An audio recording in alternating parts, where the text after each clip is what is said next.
then we have one more speaker, Max Chen. Max Chen received his PhD from the Department of Statistical and Data Sciences at Cornell University. He previously worked as a senior member of technical staff at Sandia National Laboratories. And since December 2019, Max has been a senior professional staff member at the Johns Hopkins University Applied Physics Lab. He is interested in developing novel statistical methodologies in the areas of high-dimensional data analysis, dimension reduction and hypothesis testing for matrix and tensor-variate data, functional data analysis, dependent data analysis, and data-driven uncertainty quantification. Please welcome Max Chen.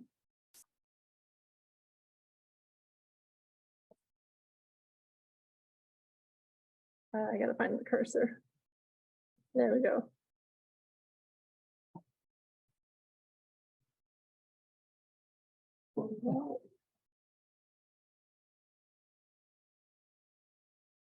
Does that work?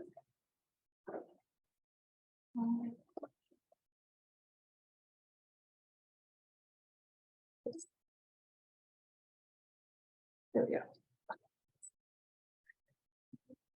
All right, thanks, Elise, and good afternoon, everyone. Thank you very much for sticking out to one of the very last talks of this workshop. So today we're going to be talking about methods for how we can estimate sparsely and irregularly observed multivariate functional data. So my sincere apologies. Unlike Adam, your slides, they don't open with any pictures of cute kittens. We're going to jump into it right away. All right.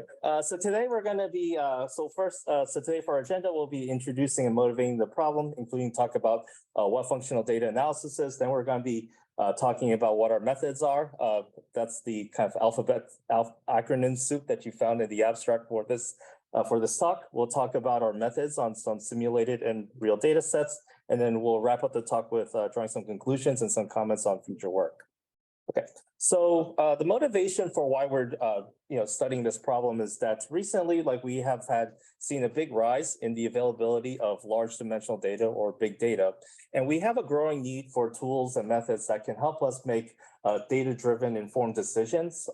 Utilizing these data sets, but not just data sets that are large in scale, but also data sets that contain data that exists over a continuum such as time, and we need to be able to account for these relationships taken over time.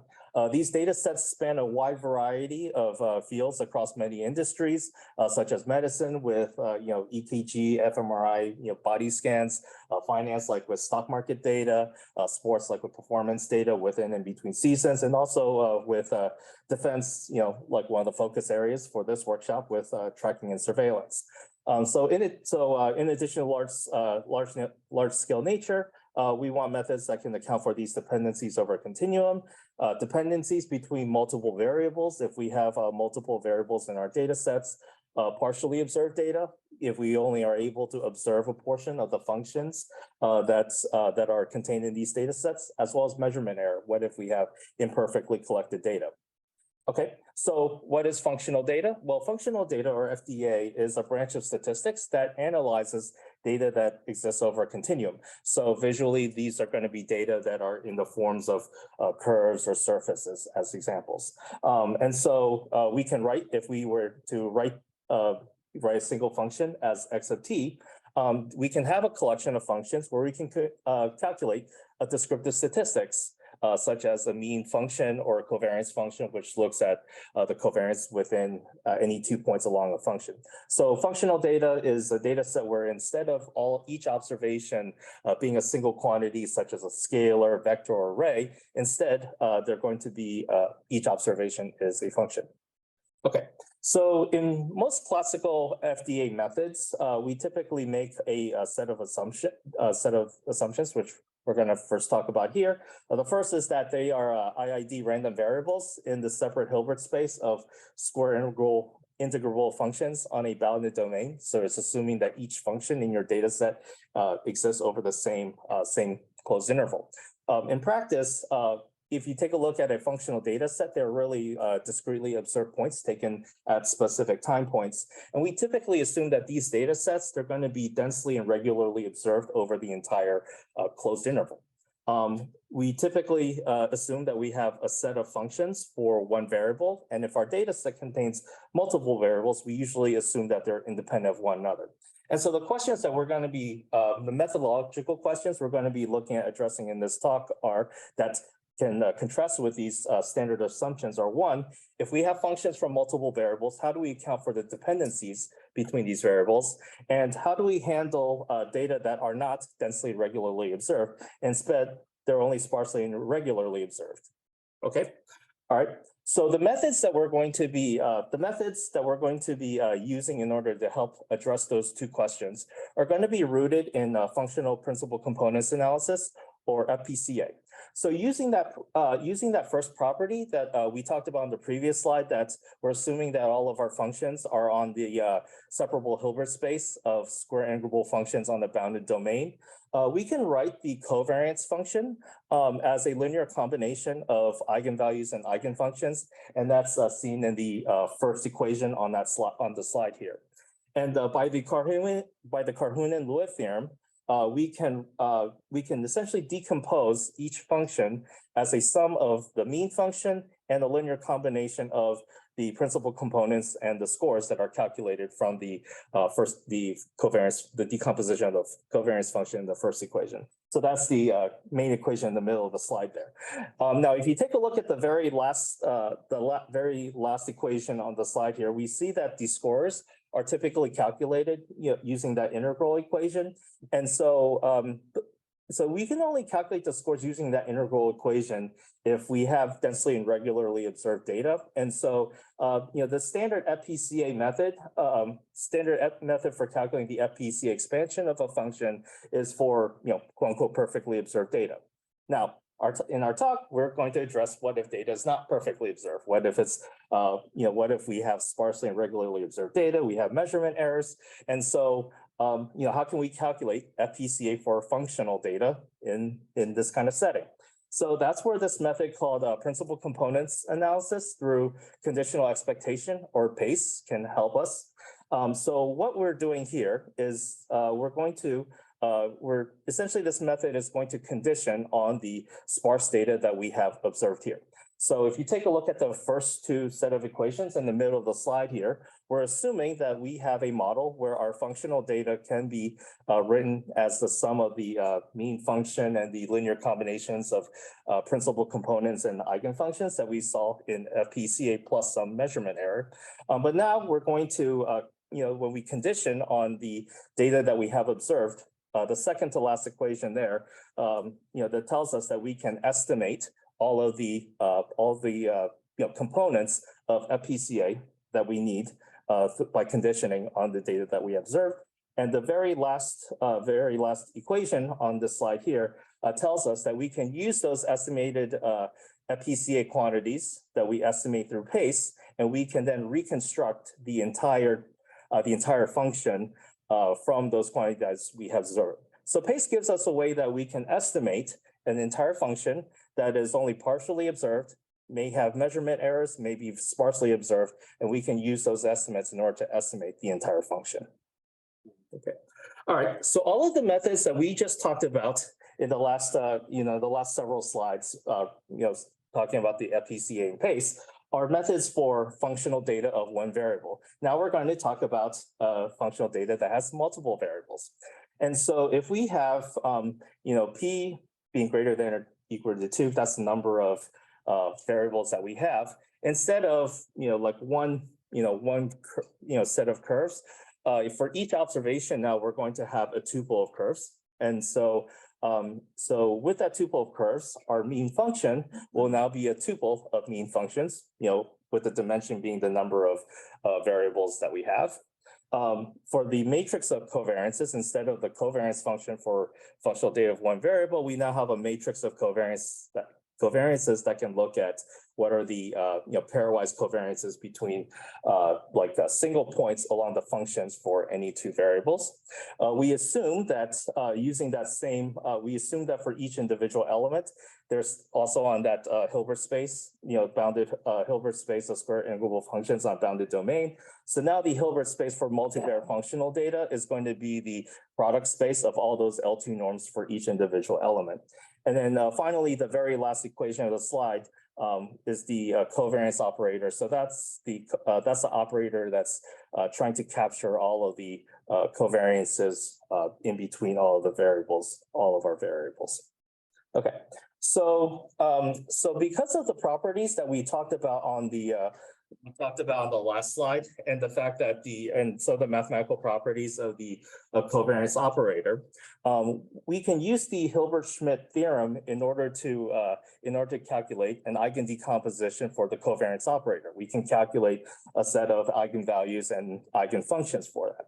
And so therefore, we can essentially do an equivalent of FPCA for one variable, and we can do the equivalent thing for multiple variables now. And so using Mercer's theorem, we can calculate that linear combination of eigenvalues and eigenfunctions for the covariance operator. And then using the multivariate Carhoonen-Lewis theorem, we can calculate a function as a linear combinations of scores and eigenfunctions. And in practice, instead of an infinite linear combination, we can choose like an appropriate finite number of eigenvalues and eigenfunctions to calculate that decomposition. Okay, all right. So, one of the natural questions probably you may have up to this point is, well, we talked about FPCA, univariate FPCA for functions of one variable, and now MFPCA if you have functional data over multiple variables. What's the relationship between the two, and can they be used together? And the answer is yes.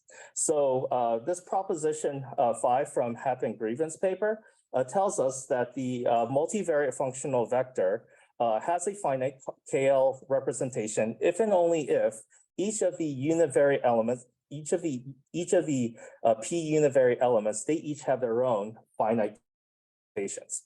And the eigenfunctions and scores in MFPCA can be computed utilizing those univariate scores and eigenfunctions that we calculate the individual FPCA representations from each of the individual elements.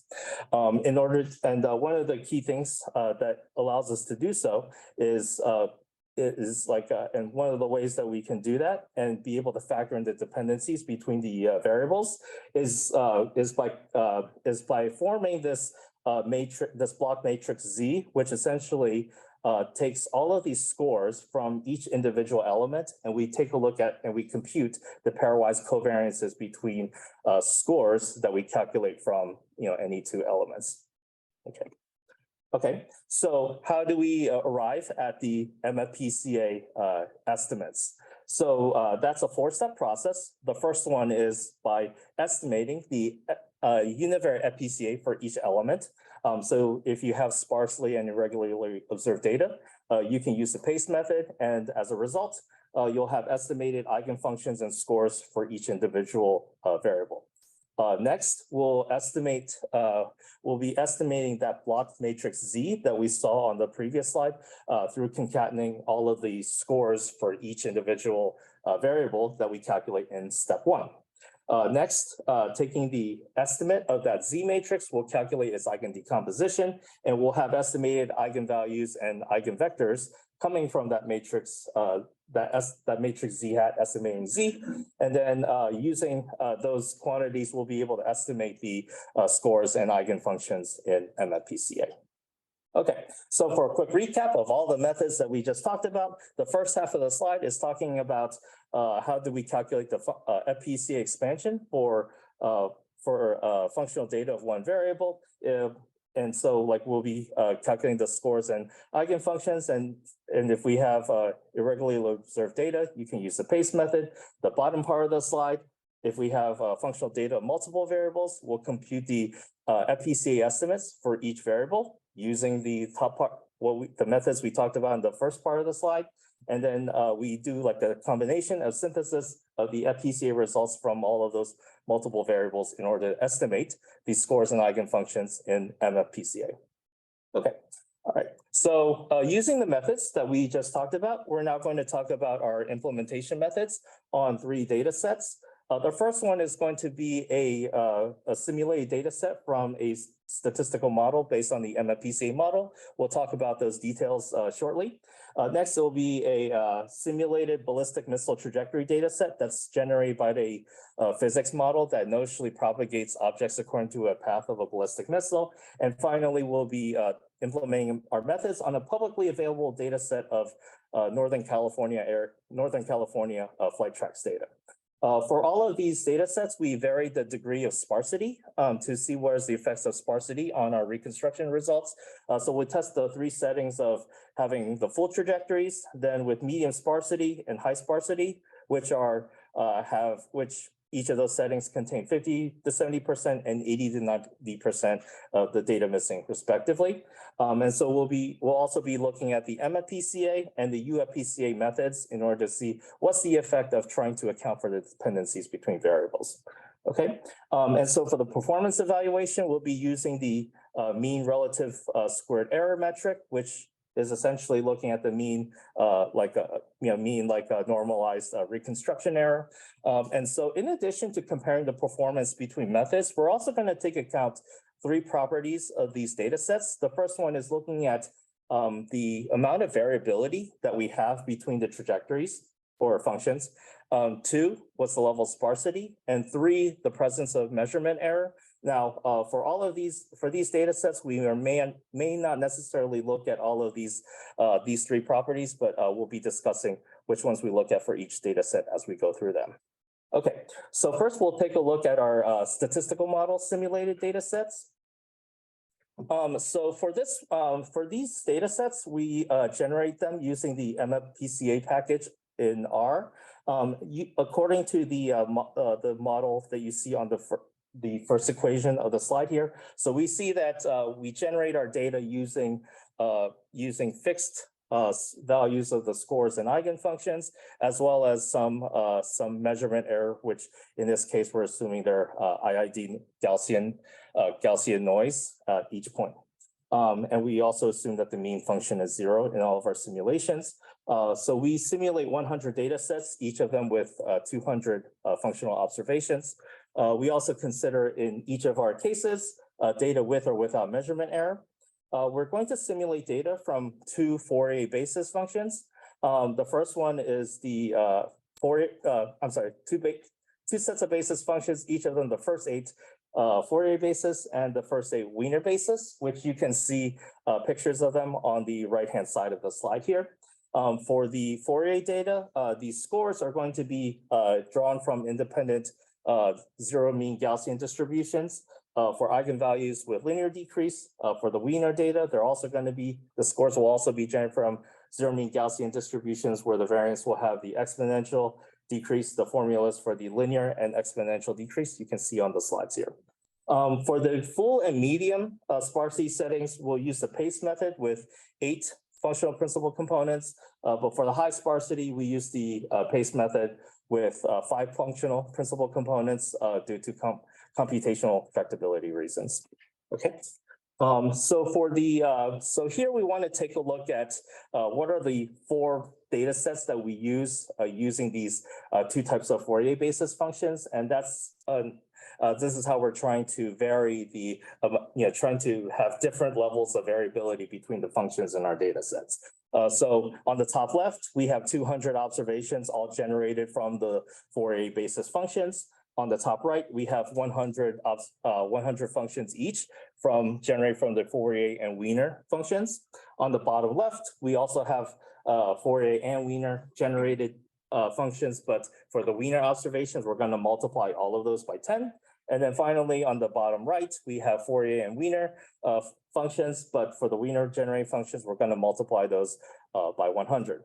Now, for each of these data sets, they will each have two variables within them. So that's why we have here on the slide, we have plots of the X1 and X2 functions here. Multiplying the wieners by 10 and 100 just for comparison's sake, so you can. Yeah, so it's like trying to change the amount of variability we have in our functions in our data set. Yep. Okay, so on this table here, this is a table with all of the reconstruction results for all of the different possible cases and settings that we have, considering level of sparsity, method, and presence of measurement error. So now we're going to discuss them more in depth in the context of those data properties that we just talked about for how we get all of these various settings. Okay, so first let's talk about in the context of variability between functions. So for these tables, you want to look at comparing the values down any one single column. Because the variability between functions is supposed to be captured in the 4 data sets that we have here. And so here we expect that as we go down a column, the amount of reconstruction errors should go up because we are expecting that we increase the amount of variability as we go down each column. And so in many cases, we do see that as we go down the columns, those reconstruction error values go up, but it's not always true. So other than the first column on the left that I highlighted, which is the benchmark for what we want to see, we see like 4 other cases where that doesn't always happen. Okay, all right. And so what we see is that in many cases, as variability between functions increase, reconstruction error increases, but that's not always true. Okay, next, in terms of the method, so in many cases, we find that actually the UFPCA method, when we don't account for dependencies between variables, the reconstruction error actually is lower than the MFPCA method, but that's not always universally true. And so the cases that are not always universally true, those are highlighted in yellow. So if you were to take a look at these columns and compare hold all the other settings, but just compare the 2 different methods. So you look at those respective pairs of columns. Okay, next, what about accounting for sparsity? So here, holding everything else equal, but just compare like a full data, medium, or high sparsity for respectively, such as the case where we highlight here. So in this case, we do find that as we increase data sparsity, the reconstruction error does increase accordingly. But we also do find that in particular that as we go from medium to high sparsity, the amount of reconstruction error, the magnitude of increase in the reconstruction error goes up quite a bit.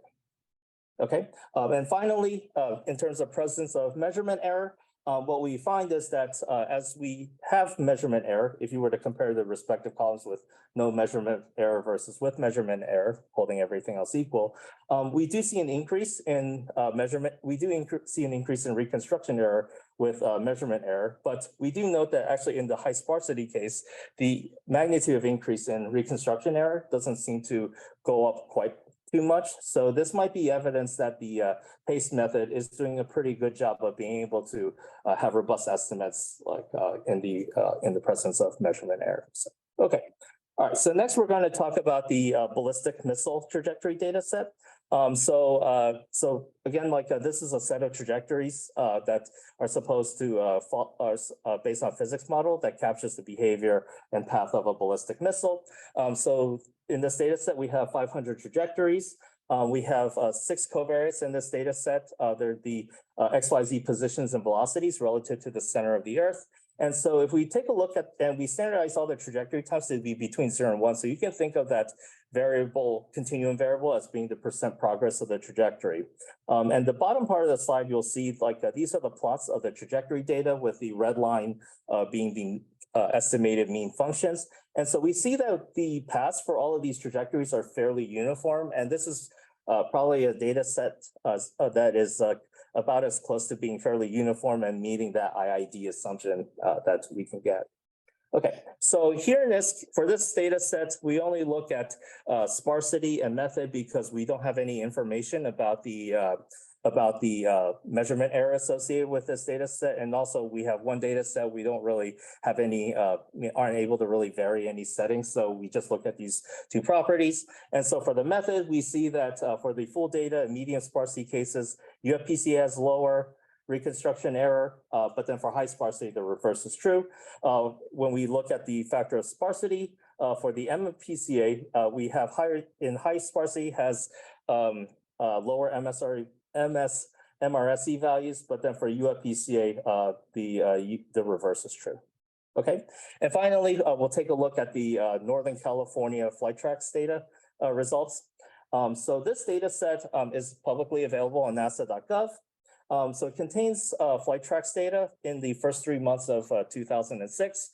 So around the San Francisco Bay Area, which includes 3 major commercial airports, Oakland, San Francisco, and San Jose, as well as many other smaller airports.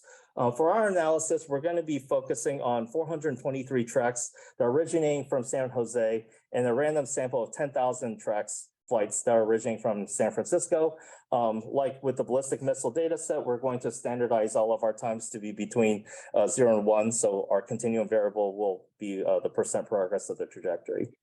Okay, so here is a depiction of all of our data sets that we have. So we're going to be looking at 4 different data set settings. The first one is looking at all of the tracks originating from San Francisco. On the top left, on the top right is going to be all the tracks originating from San Jose. Now, for each of these data sets, the very left plot is the XY plot of the paths of all of the flight tracks. And then we have plots of the X and the Y functions respectively. For the plots of the X and Y functions, the red lines are going to be the mean function. So that's like a way that we can try to assess what are the distributions of it. So what we see between San Francisco and San Jose is that out of San Francisco, flights can go all over the place in pretty much any direction. Whereas San Jose, they pretty much go north, south, and east of San Jose, but not so much west. And so there's more variability in the tracks coming out of San Francisco. And then in the bottom part of the slide, we're going to form data sets that combine tracks from both airports. In the bottom left, we're going to have like a balance case where we have 423 tracks from each airport. And then in the bottom right, we're going to have all of the tracks that we're considering in our analysis. And so if we take a look at the balance case there, we see that there's like with a little bit less, like you might be able to see like with a little bit less denser blue regions, and so that the mean functions are actually going to be a little bit closer to the middle. But then if you take a look at the San Francisco ones, like where you include all the tracks, they can be skewed a little bit. And so there's actually a little bit more variation from the mean functions. Okay, so let's first take a look at all of our study results based on variability. And so we expect that the San Francisco origin tracks, the order of variability would be the San Jose origin tracks, then San Francisco. So the second column, then the first column, and then rows 3 and 4. Sorry. So what we see here is that with a lot of cases, that's like the order of the reconstruction errors that we expect, but we also do see in the highlight columns there are some exceptions where some of the data sets, in particular the data set where we include all of the tracks, sometimes actually has lower reconstruction error than the San Jose tracks, than the data set with just the San Jose tracks. With regards to method, we see that for the full data, the UFPCA method has lower MRSE values than MFPCA, but then for medium and high sparsity, the reverse is true. For sparsity, we see that in most cases, increased sparsity results in greater reconstruction error, but we do see a couple of exceptions with the San Jose and the balanced tracks case. Okay, and so some of the conclusions is that what we see is that a lot of what we expected to see is that with regards to variability, sparsity, and measurement error, we expect as those go up, we expect more reconstruction error, but that doesn't always happen. With regards to the method, we expect there's some effect by factoring dependencies, but we're not really sure what that is. And so we usually saw with the methods, a lot of times UFPCA had lower reconstruction errors, but that wasn't always true. So a lot of the areas for future work is going to be, well, how do we more rigorously understand these properties and help us understand the properties of these reconstruction reconstruction methods, as well as the understand how those properties of these data will be able to help us explain the performance of these methods. So they're going to be involving things like, how do we come up with a metric for defining variability between functions, how to better account for covariance between variables and functional data. That's also something in the statistical simulations we don't really see very well accounted for. And also, how do we define that value of information of specific snippets or points on functions so that even though we may not observe as much of a function, but if we observe the right parts, they may actually give us a decent reconstruction error result. So, okay, so I want to acknowledge the financial support of the Missile Defense Agency and APL's Chaney Grants Program for the support of this work, and thank you for your kind attention.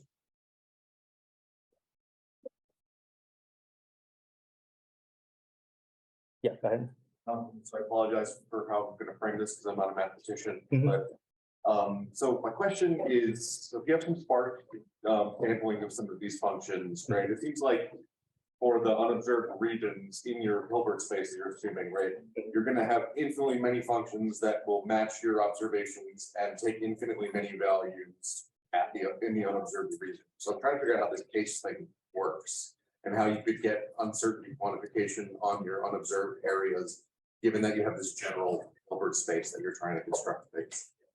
That makes sense. So are you talking about uncertainty quantification in areas that are outside of the ranges, outside of the bounded domain of your functional data? Even like okay. in your unobserved regions of the space, right? Right.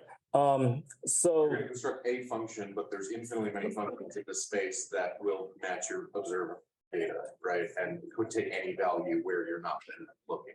If that makes sense. So if we take a look at the PACE method, so they're going to estimate, so they conditionally estimate all of those, all of the FPCA quantities at the observed data that you have. And so we're essentially going to have for each of those partially observed functions, they're going to be able to have those MFPCA results, and then they calculate the reconstructions of the entire function based on especially the estimated mean function, the scores, and the eigenfunctions. But in terms of like answering your question about, say, like doing uncertainty quantification, or you could have an infinite number of them. So that's so it's a little bit outside of the scope of like what I was directly talking about in this talk. But if you take a look at the PACE paper, they do talk about like certain distributional properties of these estimates. But in my personal opinion, I found it was kind of lacking because right now they assume that they have a normal distribution. But in my opinion, as a research statistician, I don't know where they came up with that, with the validity of that, Gaussian distribution. That's not a thing to assume. Yeah. Well, I look at this like with regular PCA. Because first I think if you scale up to like functions, okay, I can just think of that function as really finely spaced and just treat my normal PCA on that really big vector space, right? So, but the distinction between like just a regular vector space where coordinates don't mean anything, and when you popped up time, is that you expect things to be, very correlated. Well, how do you specify that correlation? You typically use a kernel for a Gaussian process. But a Gaussian process in infinite dimensional space doesn't have the same stigma as a Gaussian in finite dimensional space, because it's really the only thing you can do to specify a correlation structure. So make this into a question. So when you're doing